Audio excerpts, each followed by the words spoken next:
Bei uns im Studio ist der Chefredakteur der Welt am Sonntag, Jacques Schuster. Schön, dass du Hallo. heute Abend da bist.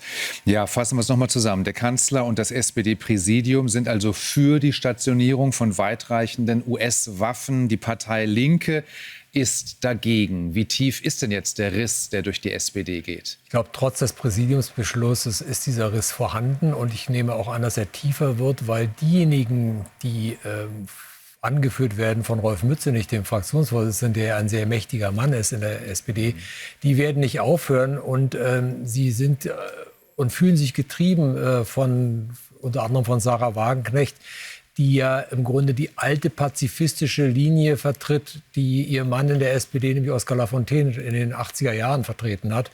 Da sind eigentlich überall Überzeugungstäter am Werk und die werden weitermachen, vor allem wenn sie weitermachen, wenn die SPD sieht, dass die BSW-Leute im Grunde im Wahlkampf und dann nachher vielleicht auch bei den Ergebnissen erfolgreich sind.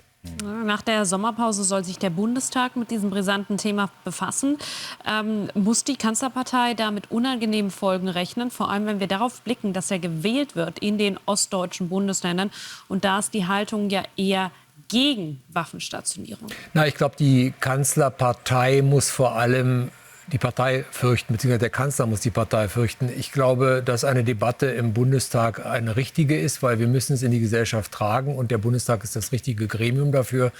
Ich scheue auch diese Debatte nicht, weil ich glaube, dass die Mehrheit der Deutschen vernunftgetrieben ist. Und natürlich gibt es eine Bedrohung aus dem Osten. Es wurde ja eben in dem Beitrag auch ganz klar gesagt, dass wir schon seit Jahren im Grunde russische Marschflugkörper in Kaliningrad haben. Putin hat nicht zum ersten Mal, glaube ich, vor 2 Wochen noch mal mit einem Atomschlag gedroht. Wir müssen, um das Gleichgewicht des Schreckens aufrechtzuerhalten, auch Waffen nachrüsten.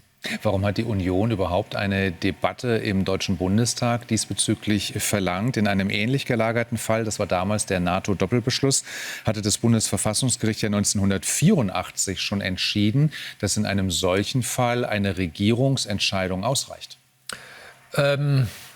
Man kann es im Grunde als Fratze schneiden im Spiegel der öffentlichen Meinung betrachten.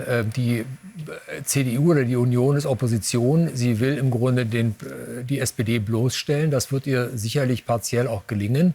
Im Übrigen will sie auch an ihre Haltung erinnern. Man kann natürlich dann auch böserweise auf die Unionsseite kommen.